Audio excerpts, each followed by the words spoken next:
this is not a difficult process really, but you need to be organised, and you certainly need to be relaxed. Now, I'm very relaxed. The mortgage is paid, the kids have grown up, and my wife, she still loves me. So there we go. But now, how we start is with the solution here that we used, which is called deionized water. Yes, and when you get the deionized water, and it must be deionized water, you mustn't use tap water, that's no good. Now here, this is my mop that I put the size on, and you must put 1 gelatine capsule to a pint of water, and then put it in the microwave for about 4 minutes, should be alright, but don't let it boil, that's the main thing. And then you pour it into a glass. Now I've done this with this mop to stop it dropping on the floor or picking up impurities, and it holds its shape quite well. I've drilled a small hole through there, put a peg through it so that it can rest on there, and it won't fall over and so forth. Yeah, well, here's a panel that I've been working on, and it needs another coat of gold, but I've got to let it really harden. And so what we'll do, we'll put this one away for the moment, and we'll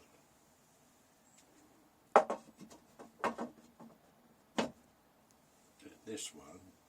Now, as you see, that when you're doing this, the first thing you've got to do, you've got to outline. This black outline is all painted on by hand.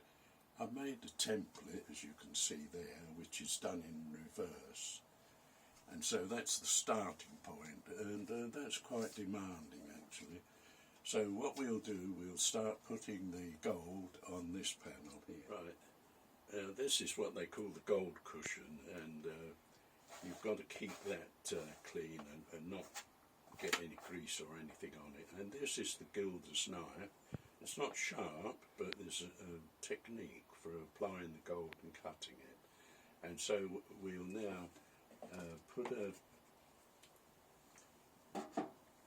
some gold on there.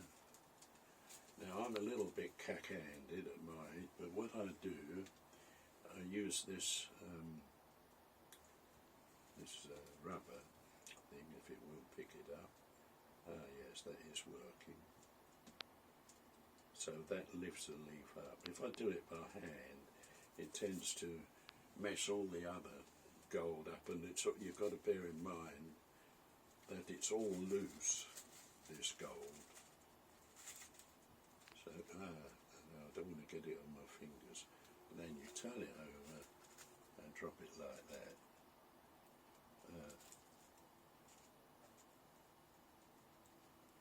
Well, that was a little bit stubborn, but anyway, we got it out. And then we've got to cut this up. You've got to avoid breathing on it, but you've got to blow on it, just 1 puff.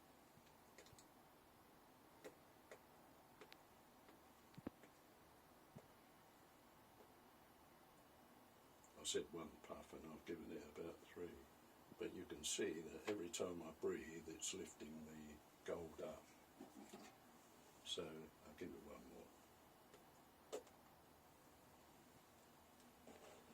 Now we've got it on there, so then we cut it. And it's just a short soaring moment, just like that.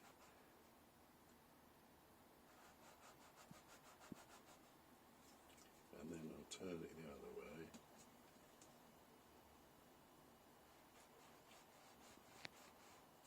I hadn't done this work for 25 years.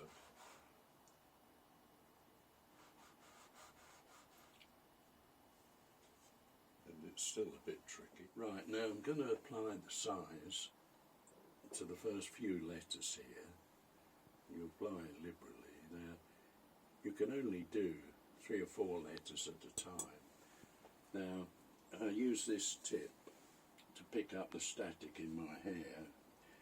Before the shutdown I was bald, but only joking. Now we pick up the gold there with the tip, and then we apply it like that. And there we go. And now the next bit.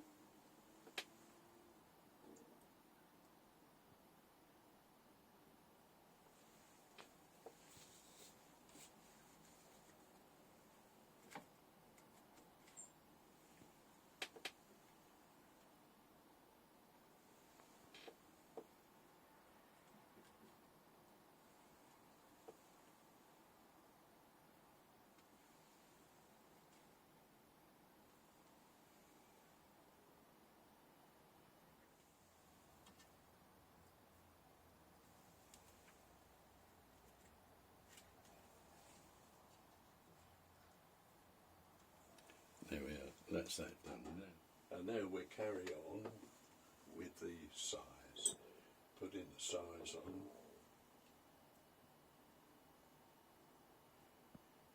About 4 letters is enough at a time.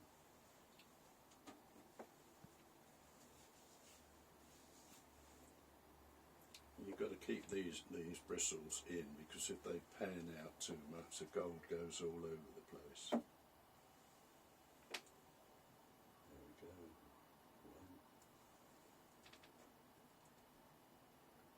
Of course, if I was a bit more organised, I'd have the gold leaf a bit nearer the panel, but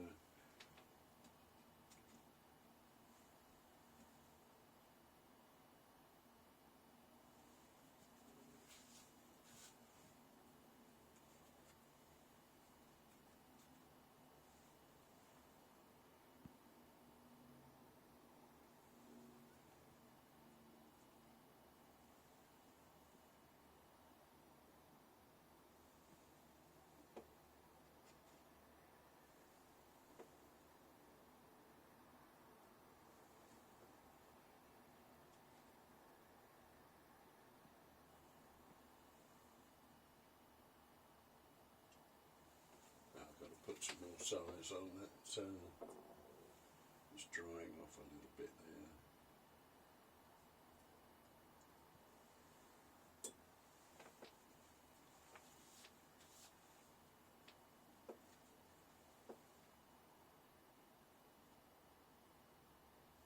It doesn't always pick it up.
This is a panel that I did earlier, and this is a completely different system to the glass gilding.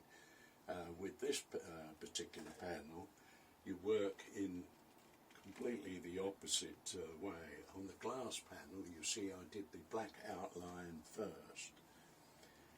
On this one, we do the black outline last. That is to tidy it up.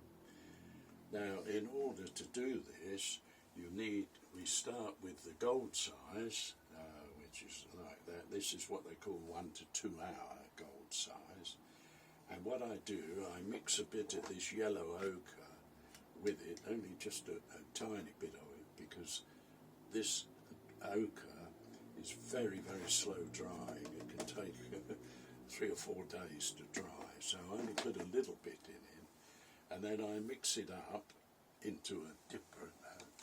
This is a dipper that I made. Now, this might be quite useful to you, but I make these up because I always had trouble finding rags to clean paint pots and everything. So what I do, I just cut out a piece of cereal box, any box that's got a shiny surface on it, and I make it like into a little box like this. You turn the sides in like that, and then you fold it to the middle like that. Do the same the other end, fold it to the middle so they both meet like that. Then open it out again and then push that into there and wrap it round the edge like that. This is a tricky bit.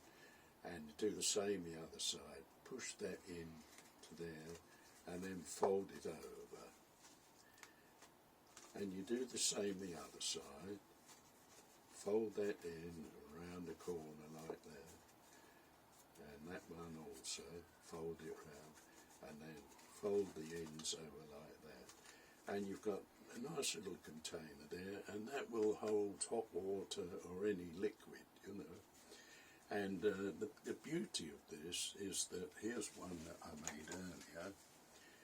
I can use that again and again several times, and I can just put a piece of card in the bottom there so that it doesn't get mixed up with the other paint. So that's quite a useful tip.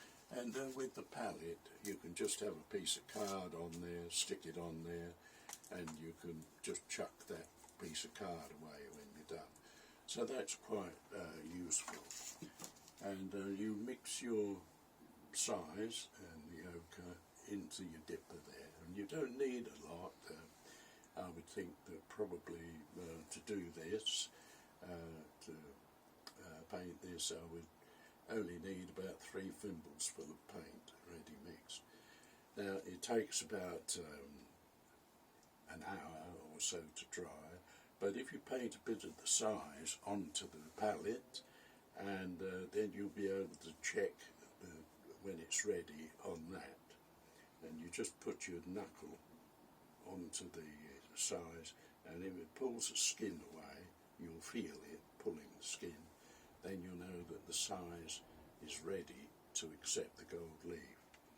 And when you put the gold leaf on, if you put a bit of French chalk on your hands, that will, your hands are a little bit sweaty, you will find that that is easier to put the gold leaf on, and you use your thumb, which is the widest finger you've got, to press the gold on. And then when the gold is done and it's dry, then you get a piece of cotton wool and you polish it in a circular movement like that, and all the surplus gold around the edge is taken away. You clean it off, and then when that is cleaned off and you've polished it, you can put a black outline like this, and then you finish up with the finished item there like that.